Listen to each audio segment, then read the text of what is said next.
नमस्कार मित्रों, वृत्त भारती में आपका स्वागत है।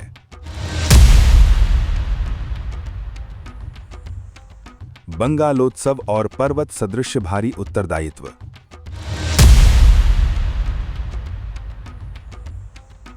पश्चिम बंगाल की राजनीति विलक्षण है। इस राज्य में भारतीय जनता पार्टी कभी सत्तासीन नहीं हो सकती, ऐसा माना जाता था। ममता बनर्जी को चमत्कारिक नेता बताने वाले तथाकथित राजनीतिक विशेषज्ञों को विधानसभा परिणामों से तीव्र आघात लगा है। भाजपा ने असम में स्वबल पर और पुडुचेरी में सहयोगियों की सहायता से तृतीय बार विजय का परचम लहराया है। 5 में से 3 राज्यों के परिणाम भाजपा के पक्ष में रहे हैं। फलस्वरूप 2014 से राष्ट्रीय राजनीति में प्रधानमंत्री नरेंद्र मोदी के नेतृत्व में जो राष्ट्रीय विचारधारा नेशनल आइडियोलॉजी प्रभावी हुई है, वह अब ब्रह्मपुत्र के तटों तक पहुंच चुकी है। इस विजय के साथ ही भाजपा 17वें राज्य में अपनी सुदृढ़ पकड़ बनाने में सफल रही है। प्रधानमंत्री मोदी और केंद्रीय गृह मंत्री अमित शाह की दृढ़ राजनीतिक इच्छा शक्ति एवं अद्वितीय रणनीतिक कुशलता के कारण ही भाजपा यह सफलता प्राप्त कर सकी है। किंतु इसके साथ ही उसे पर्वत सदृश गुरुतर उत्तरदायित्व भी वहन करना होगा।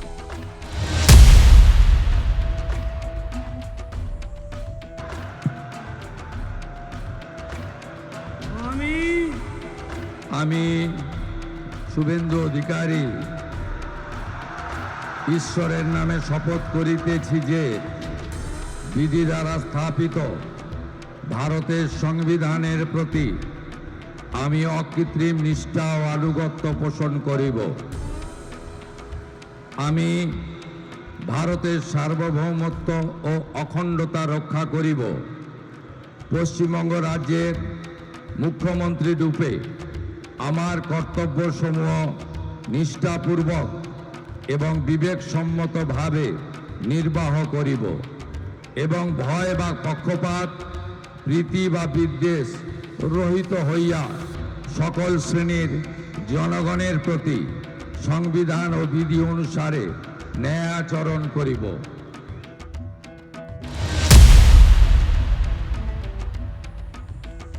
बंगालोत्सव और महान उत्तरदायित्व। श्रीमंत थोरले बाजीराव पेशवा ने अपने 20 वर्षों के शासन में पालखेड़, बुंदेलखंड, दिल्ली और भोपाल सहित 41 युद्ध लड़े थे। इन प्रत्येक युद्धों में उन्होंने एक शक्तिशाली शत्रु को परास्त किया। तत्पश्चात उन्होंने स्वराज्य के अन्य वरिष्ठ नायकों के सहयोग से विजित क्षेत्रों में आदर्श शासन स्थापित किया। मोदी और शाह को भी यही कीर्तिमान स्थापित करना होगा। विजित क्षेत्रों में उन्हें समर्थ नेतृत्व प्रदान कर वहां की जनता की आकांक्षाओं पर खरा उतरना होगा। साथ ही इन राज्यों में सत्ता के स्थायित्व हेतु उन्हें वहां के कार्यकर्ताओं में विश्वास जागृत कर राष्ट्रीय विचारों की ज्योति प्रज्वलित रखनी होगी। पश्चिम बंगाल की राजनीति में सोमवार को महाभूचाल आया। विधानसभा निर्वाचन के परिणामों ने इस राज्य के दीर्घकालिक राजनीतिक समीकरणों को पूर्णतः परिवर्तित कर दिया है। प्रथम बार भाजपा ने स्वबल पर स्पष्ट बहुमत प्राप्त कर सत्ता अधिगृहीत की है। भाजपा ने कुल 294 स्थानों में से 207 स्थानों पर विजय प्राप्त कर एक अभूतपूर्व कीर्तिमान स्थापित किया है। दूसरी ओर विगत 15 वर्षों से शासन कर रही तृणमूल कांग्रेस को मात्र 80 स्थानों से ही संतोष करना पड़ा है। इस पराजय से ममता बनर्जी के दीर्घकालीन राजनीतिक वर्चस्व को गहरा आघात लगा है।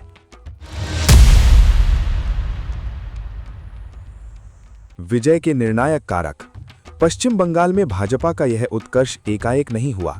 2014 में केंद्रीय सत्ता में आने के पश्चात से भाजपा ने निरंतर राज्य में अपने संगठन विस्तार पर ध्यान केंद्रित किया। दल ने शनह शनह अपना मत प्रतिशत बढ़ाकर पकड़ सुदृढ़ की। एक समय ऐसी धारणा थी कि ममता बनर्जी ही पश्चिम बंगाल हैं, किंतु इस बार भाजपा ने इसे पूर्णतः पलट दिया है। पश्चिम बंगाल में भाजपा की स्थापना के प्रारंभिक चरण में तृणमूल कांग्रेस ने महत्वपूर्ण भूमिका निभाई थी। 1998 में भाजपा ने प्रथम बार दमदम लोकसभा क्षेत्र से विजय प्राप्त की थी। उस समय तृणमूल कांग्रेस और भाजपा के मध्य गठबंधन था। भाजपा के तपन सिकदर ने इस क्षेत्र से विजय प्राप्त कर बंगाल में दल के लिए प्रथम द्वार खोला था। इसके पश्चात वे 1999 में पुनः विजयी हुए और अटल बिहारी वाजपेयी की सरकार में मंत्री रहे। इस एक सीट से प्रारंभ हुआ यह भाजपा का पथ अब 207 विधानसभा क्षेत्रों तक पहुंचा है। वर्तमान में 42 लोकसभा क्षेत्रों में से 12 सांसद भाजपा के हैं, जबकि 29 सांसद तृणमूल कांग्रेस के और 1 सांसद कांग्रेस का है। इस पृष्ठभूमि में यह अपेक्षा है कि आगामी निर्वाचनों में भाजपा और भी सशक्त होगी। दल के सूत्रों का मंतव्य है कि पश्चिम बंगाल चुनावों में भाजपा के प्रदर्शन के पीछे कुछ महत्वपूर्ण कारक प्रभावी रहे हैं। सर्वप्रथम, नारी शक्ति के मतदान का विषय अत्यंत महत्वपूर्ण रहा। केंद्र सरकार द्वारा विधानसभाओं में महिलाओं हेतु आरक्षण के प्रावधानों के प्रयासों से जनता में यह संदेश गया कि विपक्षी दल महिला विरोधी हैं। इसका सकारात्मक प्रभाव पड़ा और अनुमानतः 5% महिला मत भाजपा की ओर संवर्धित हुए। पश्चिम बंगाल में महिला और पुरुष मतदाताओं का अनुपात लगभग समान है। एक और महत्वपूर्ण कारक राजकीय कर्मचारियों को आकर्षित करने का प्रयास था। यह माना जा रहा है कि सप्तम वेतन आयोग को लागू करने, राजकीय सेवाओं के रिक्त पदों को भरने के वचन और कर्मचारियों के अधिकारों की रक्षा हेतु जागृत रोष ने 20 से 50 लाख मतदाताओं को प्रभावित किया। इसमें वर्तमान कर्मचारियों के साथ ही जीविकोपार्जन की खोज में लगे युवा भी सम्मिलित थे। तृतीय पक्ष केंद्र के नेतृत्व में तीव्र गति से हो रहा विकास था। प्रधानमंत्री नरेंद्र मोदी के विकास कार्यों के संकल्प ने मध्यम वर्ग और प्रथम बार मतदान करने वाले युवा मतदाताओं को आकर्षित करने में सफलता प्राप्त की। राज्य में आधारभूत संरचना की न्यूनता की ओर भी जनमानस का ध्यान आकृष्ट किया गया। चतुर्थ कारक सुरक्षा एवं विधि व्यवस्था थी। निर्वाचन के समय केंद्रीय बलों की व्यापक तैनाती और राष्ट्रीय स्वयंसेवक संघ के स्वयंसेवकों की सक्रिय सहभागिता ने मतदाताओं में निर्भयता का भाव उत्पन्न किया। इससे तत्कालीन शासक दल के विरुद्ध असंतोष भी प्रज्वलित हुआ। अंततः निर्वाचक नामावली शुद्धिकरण IRERP और अवैध मतदाताओं का विषय निर्णायक सिद्ध हुआ। इस प्रक्रिया के कारण केवल वास्तविक और पात्र मतदाताओं को ही मताधिकार प्राप्त हुआ। इन समस्त कारकों के सम्मिलित प्रभाव ने यह दर्शाया कि भाजपा का पक्ष अत्यंत सबल रहा है।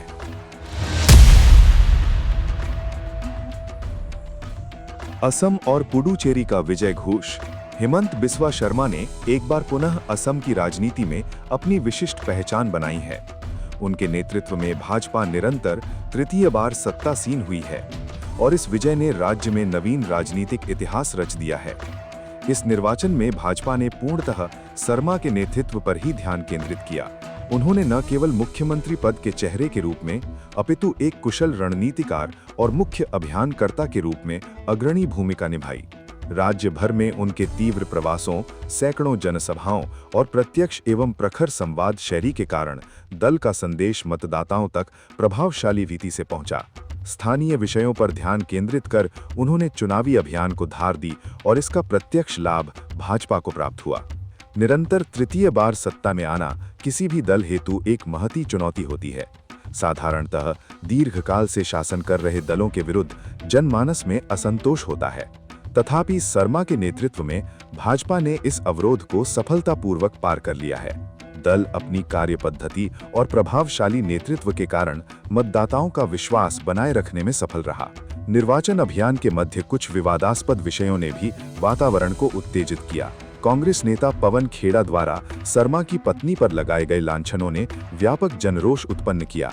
इन लांछनों का राजनीतिक स्तर पर चतुराई से उपयोग करते हुए भाजपा ने कांग्रेस पर नारी विरोधी होने का आरोप लगाया और राजनीतिक वातावरण को अपने पक्ष में कर लिया।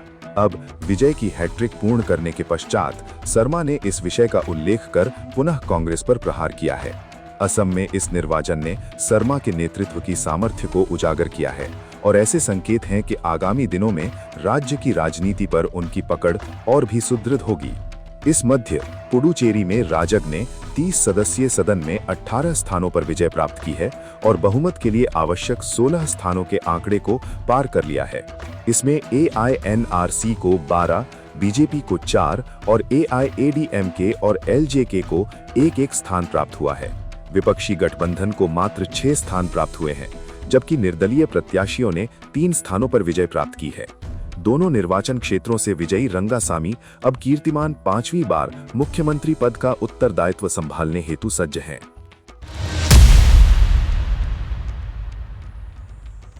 हिंसा की राजनीति का विसर्जन और सुशासन का संकल्प। पश्चिम बंगाल में ऐतिहासिक सत्ता परिवर्तन के पश्चात भी हिंसा की राजनीति का अंत न होना भारतीय लोकतंत्र के लिए एक अत्यंत चिंताजनक विषय है। विशेष रूप से भाजपा नेता और नेता प्रतिपक्ष शुभेंदु अधिकारी के निकटस्थ चंद्रनाथ रथ की नृशंस हत्या ने यह सिद्ध कर दिया है कि तृणमूल कांग्रेस के तत्वों द्वारा पोषित ये गुंडागर्दी अब प्रतिशोध की पराकाष्ठा पर पहुंच गई है। भवानीपुर जैसे महत्वपूर्ण क्षेत्र में सक्रिय रहे एक समर्पित कार्यकर्ता की इस प्रकार हत्या करना वास्तव में लोकतंत्र के विरुद्ध एक सोची समझी साजिश है। इन तत्वों की रोकथाम के लिए अब केवल शासन परिवर्तन पर्याप्त नहीं है, बल्कि पुलिस प्रशासन का पूर्ण शुद्धिकरण और उपद्रवियों के विरुद्ध कठोरतम वैधानिक कार्यवाही समय की मांग है। जब तक भय मुक्त वातावरण निर्मित नहीं होता और हिंसक मानसिकता वाले इन अपराधियों को कानून का भय नहीं दिखाया जाता, तब तक बंगाल की महान सांस्कृतिक और वैचारिक विरासत को पुनर्जीवित करना एक कठिन चुनौती बना रहेगा। पश्चिम बंगाल में विधि व्यवस्था को पुनः स्थापित करने के लिए अब केवल सुधार नहीं, बल्कि जड़ से प्रशासनिक सर्जरी की आवश्यकता है।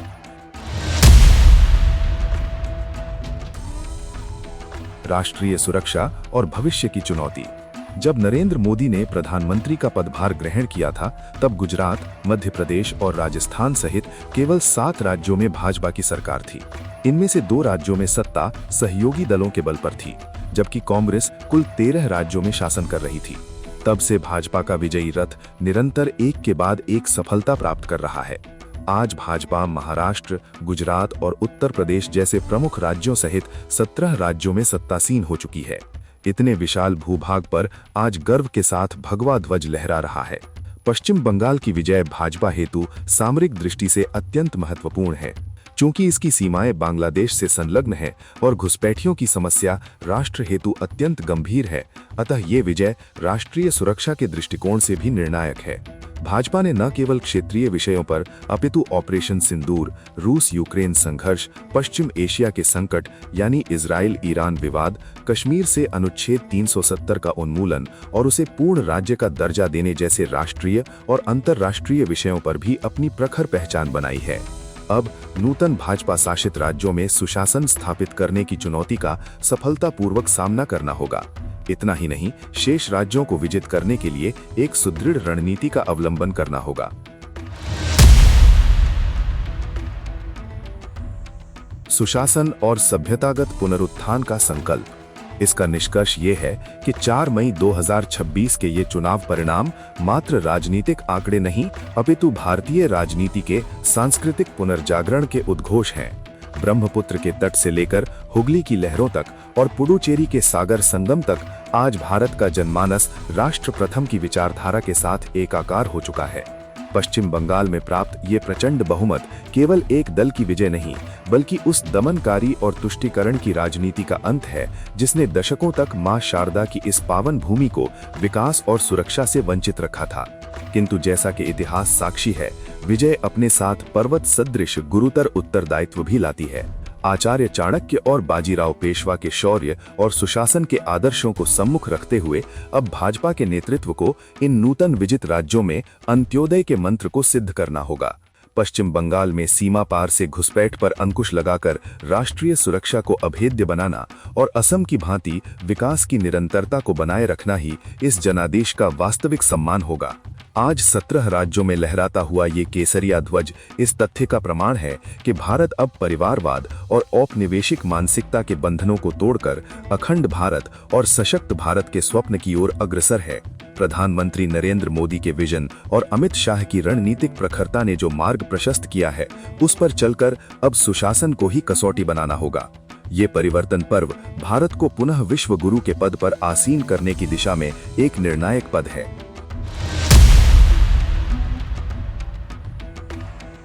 मित्रों, ये वीडियो पसंद आया हो तो लाइक करें, शेयर करें और हमारे चैनल को सब्सक्राइब करना न भूलें। ये वीडियो अंत तक देखने के लिए धन्यवाद। वंदे मातरम।